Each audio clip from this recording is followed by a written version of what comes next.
Hello everybody, my name is Aman Jabloki. Today we are come back with a new concept of class 11th chapter number 12 introduction to 3D geometry. Okay, तो ये 3D geometry का introduction है class 11th का और class 12th में हम total 3D geometry पढ़ेंगे, उसका वीडियो मैं बाद में बना दूंगा. ठीक है, तो अभी हम इंट्रोडक्शन करेंगे 3D geometry का. ठीक है, तो आपने क्लास 10th में पढ़ा होगा 2D geometry. ओके, आपने क्लास 10th में 2D ज्योमेट्री पढ़ा होगा, 2D ज्योमेट्री. मेरी जो 2D 3D ज्योमेट्री का मतलब होता है 3 डायमेंशनल ज्योमेट्री. ओके, यानी कि 3 डायमेंशनल ज्योमेट्री. अभी पूरा बताऊंगा मैं 3 डायमेंशन का मतलब क्या होता है, कैसा उसके कोऑर्डिनेट्स बनते हैं, सब बताऊंगा. एक्सिस क्या होती है, सब बता. 2 डायमेंशनल ज्योमेट्री का मतलब आपने पढ़ा होगा क्लास 10th में. तो मेनली जो ये होती है एक्स एक्सिस, इसको हम एक्स एक्सिस बोलते हैं और इसको हम वाई एक्सिस बोलते हैं. ये होती है हमारी 2D ज्योमेट्री. ठीक है, ये हमारी 2D ज्योमेट्री होती है. अब 3D ज्योमेट्री जो हम अब पढ़ेंगे, 3D ज्योमेट्री क्या होती है. 3D ज्योमेट्री क्या होती है, 3D ज्योमेट्री में 3 एक्सिस होती हैं हमारे पास. कौन सी, फर्स्ट सेम जो ये रहेगी एंड ये वाली यहाँ से बढ़ जाती है, इसको हम बोलते हैं एक्स एक्सिस, इसको हम वाई एक्सिस बोलते हैं, इसको हम जेड एक्सिस बोलते हैं. ठीक है, तो ये बन जाती है हमारी 3D ज्योमेट्री की एक्सिस. ओके, ये 2D ज्योमेट्री के लिए हो गया, आपने पढ़ा था क्लास 10th में. यहाँ 3D ज्योमेट्री है तो यहाँ फॉर्मूले भी अलग होंगे. ठीक है, तो 3D ज्योमेट्री के ये एक्सिस हो जाती है. तो ये 2D ज्योमेट्री हो गया, ये 3D ज्योमेट्री हो गया. ओके, आपने देखा होगा कि 2D जो शेप्स होते हैं, 2D शेप्स में जैसे क्या क्या आता है. 2D शेप्स में जैसे आता है स्क्वायर, स्क्वायर आता है, रेक्टेंगल आता है 2D शेप्स में, और ट्रायंगल भी आता है 2D शेप्स में, और एक्सेट्रा बहुत सारे आते हैं 2D शेप्स में. अब जब 3D शेप्स में आते हैं, आपने देखा होगा स्फीयर, कोन, हेमिस्फीयर भी होता है, कोन, सिलेंडर हो गया,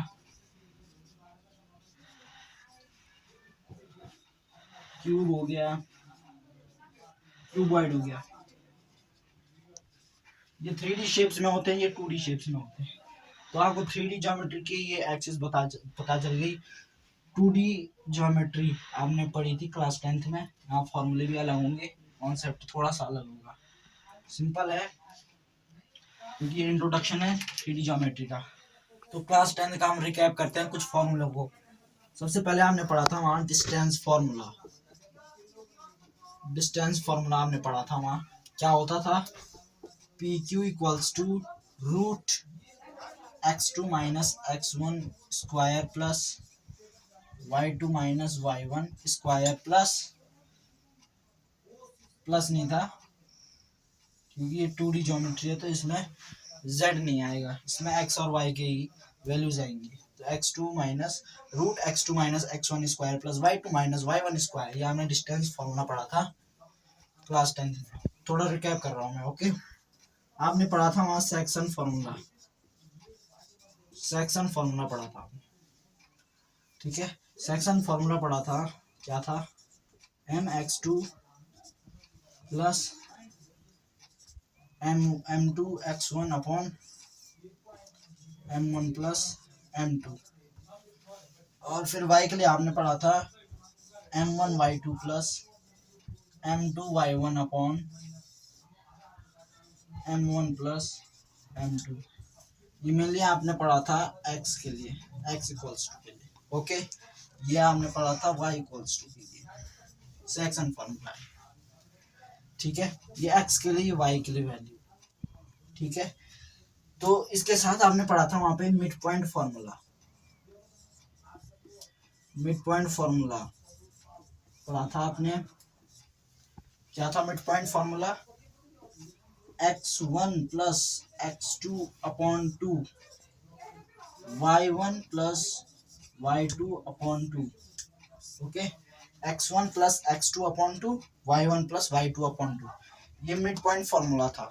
अब एक और फॉर्मूला था वहां एरिया ऑफ ट्राइंगल के लिए, ठीक है, उसको भी लिखता हूं मैं यहाँ पे। एरिया ऑफ ट्राइंगल के लिए एक फॉर्मूला था 1/2 y2 minus y3 plus x2 x1 x2 y3 minus y1 and x3 y1 minus y2। Area of triangle का हमने पढ़ा था formula half x1 y2 minus y3 plus x2 y3 minus y1 plus x3 y1 minus y2। Okay, आपने triangle में ऐसा बनाया होगा। अब 2D ज्योमेट्री है तो इसमें टू कोऑर्डिनेट्स होनी चाहिए, इसमें 2 पॉइंट मतलब 2 को लेंगे हम। जैसे a का मान है, अगर ये x1 y1 है, ये x2 y2 है, ये c है x3 y3। तो ऐसी क्वेश्चनों के लिए एरिया ऑफ ट्रायंगल के क्वेश्चन होंगे जिसमें निकालना पड़ता है, उसमें ये फॉर्मूला लगाया जाता है। ये आपको याद होनी चाहिए और याद हो रखे होंगे आपको, क्योंकि ये क्लास 10th के फॉर्मूले थे। मैंने ये थोड़ा रिकैप कर दिए हैं, ठीक है। तो ये क्लास 10th के फॉर्मूले थे। तो 3D ज्योमेट्री के फॉर्मूले जो क्लास 11th में नए हैं, उनमें थोड़ा सा जो वेरिएशन आया है उनको हम देखेंगे। तो डिस्टेंस फार्मूला हमेशा की तरह डिस्टेंस फार्मूला नहीं लिख रहा हूं मैं, मालूम होगा आपको। डिस्टेंस फार्मूला उसमें क्या था कि P Q equals to Z का मान नहीं था, यहाँ जेड का मान भी रहेगा क्योंकि 3D ज्योमेट्री है तो 3 एक्सिस है इसमें। उसमें 2D ज्योमेट्री तो 2 एक्सिस थी। ओके, तो इसमें क्या हो जाएगा x2 माइनस x1 का square plus y2 minus y1 का square plus z2 minus z1 का स्क्वायर। ओके, ये होगा। अब ये कैसे आएगा देखिए, मानो ये कोई लाइन दे रखी है, पॉइंट ए का जो मान है, पॉइंट ए की जो वैल्यू है वो माना में है x1 y1 z1। Point B की वैल्यू है x2 y2 z2। पॉइंट सी की वैल्यू है x3 y3 z3।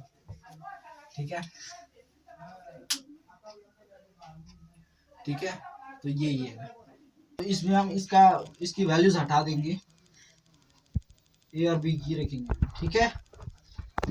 तो ए बी की जो वैल्यू रखी हमने x1 y1 z1 और x2 y2 z2, तो इसी में से हमारा डिस्टेंस फार्मूला में हमको क्या मतलब क्या निकालना पड़ता है कि what is the distance between point A to point B. ये क्वेश्चन रहता है ऐसा, तो हमको ये फार्मूला लगाना पड़ता है 3D ज्योमेट्री के लिए। और 2D में आपका ये पोर्शन नहीं आता है z वाला। ओके, तो ये क्वेश्चन रहता है, ये अभी करेंगे हम एक्सरसाइज में 12.1 में अभी करेंगे तो पता चल जाएगा। उससे पहले एग्जांपल भी देखेंगे। तो डिस्टेंस फार्मूला ये है, इसमें ये वेरिएशन आ रखा है बस, ठीक है। ये आपको याद होना चाहिए, तभी आपको क्वेश्चन होंगे। ज़्यादा कुछ है नहीं इस चैप्टर में। सेक्शन फार्मूला है नेक्स्ट, सेक्शन फार्मूला।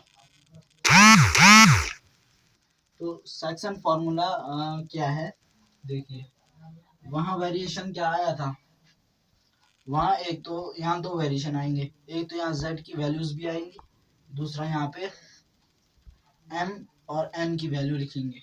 वहाँ क्या था m1 m2 इसकी वैल्यू थी, यहाँ mn की लिखेंगे। तो यहाँ पे लिख देंगे m into x2 plus n x1 upon m plus n। ठीक है, सेक्शन फार्मूला दो प्रकार के होते हैं, ये बताता हूँ मैं आपको। ये इंटरनली वाला है, इंटरनली फॉर इंटरनली के लिए यहाँ पे पॉजिटिव साइन आते हैं, ठीक है। वही यहाँ पे my2 plus ny1 upon m plus n, वही m z2 plus n z1 upon m plus n।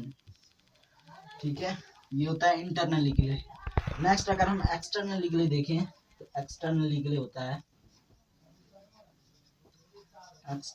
होता है फॉर्मूला, बस जहाँ पे पॉजिटिव साइंस है वहाँ पे निगेटिव साइंस लग जाएंगे,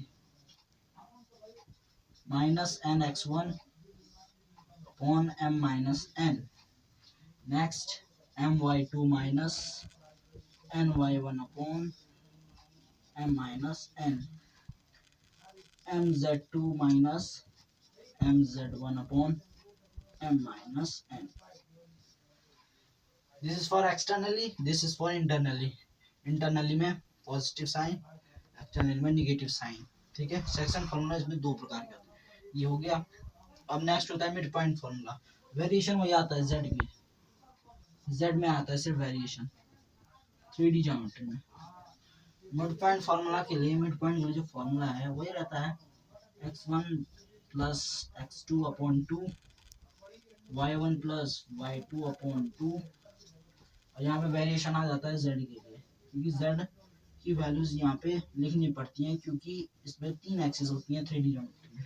ठीक है, तो इसमें ये वेरिएशन, बस कुछ नहीं है। अब इन फॉर्मूलों को हम अप्लाई करेंगे क्वेश्चंस पे। ओके, नेक्स्ट जो हमारा एरिया ऑफ ट्रायंगल जो उसमें दे रखा था, इसमें होता है centroid of triangle. Okay, centroid of triangle होता है इसमें, centroid of triangle, centroid of triangle. Pause. तो सेंट्रॉइड ऑफ ट्रायंगल का जो फॉर्मूला होगा, तो यहाँ पे मैं आपको एक बार ये बता देता हूँ। इसका जो यहाँ पे सेंटर रहता है, ठीक है, सेंट्रॉइड ऑफ ट्रायंगल, तो इस सेंटर के यहाँ पे कुछ पॉइंट्स रहते हैं, जैसे कि x1, y1 और z। सेम पॉइंट यहाँ पे भी रहता है x2, y2 and z2, same इधर भी।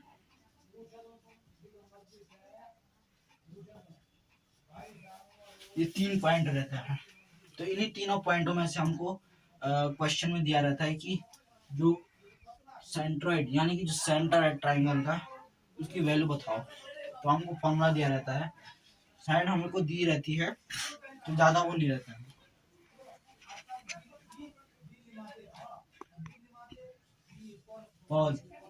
चल, तो x1 प्लस y, सॉरी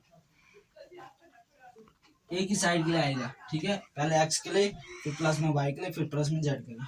तो x1 plus x2 plus x3 upon 3। Next y1 plus y2 plus y3 upon 3।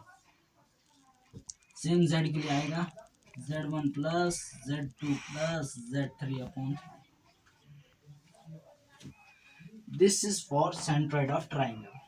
ठीक है, आगे आएंगे क्वेश्चंस।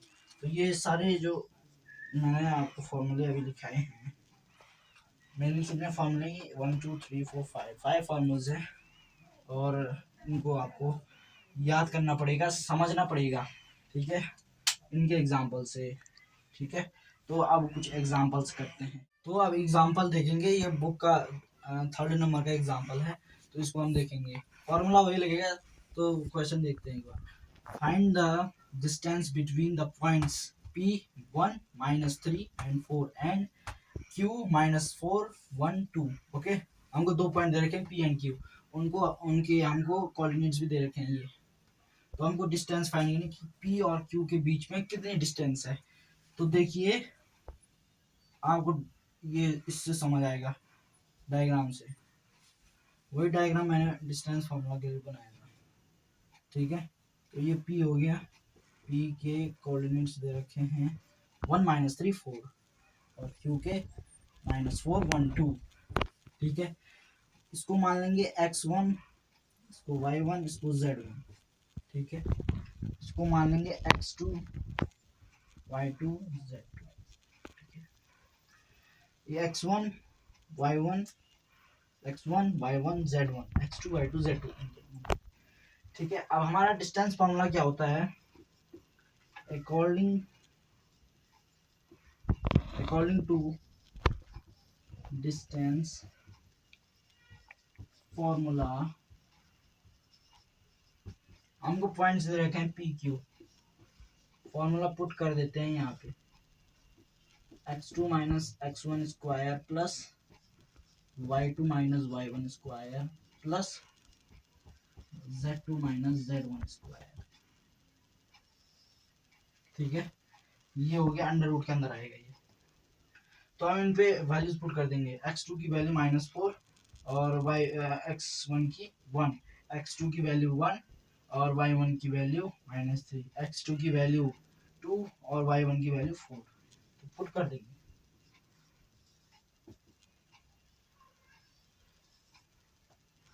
तो x2 की वैल्यू है -4, then -1 square plus 1 plus 3, minus minus का प्लस हो जाता है, 2 -4 square p equals to root, direct solve कर देते हैं।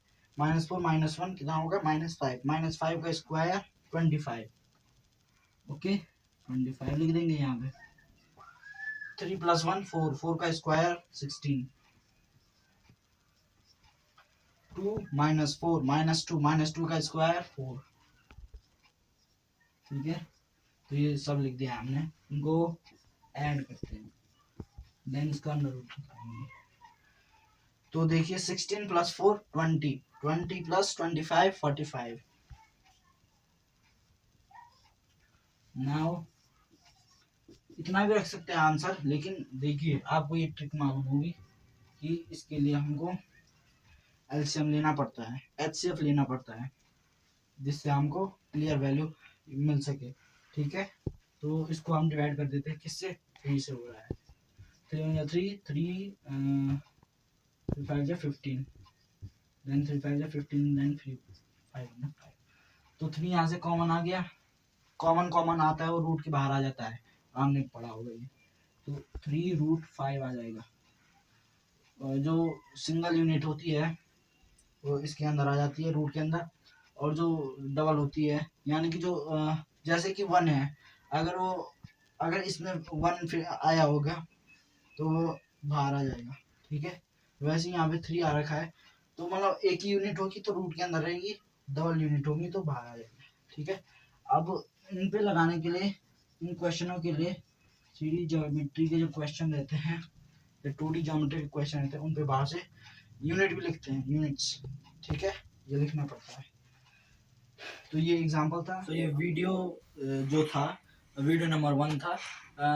इसमें हमने कुछ एग्जांपल करे, कुछ फॉर्मूले सीखे, 3D ज्योमेट्री क्या होता है वो सीखा हमने।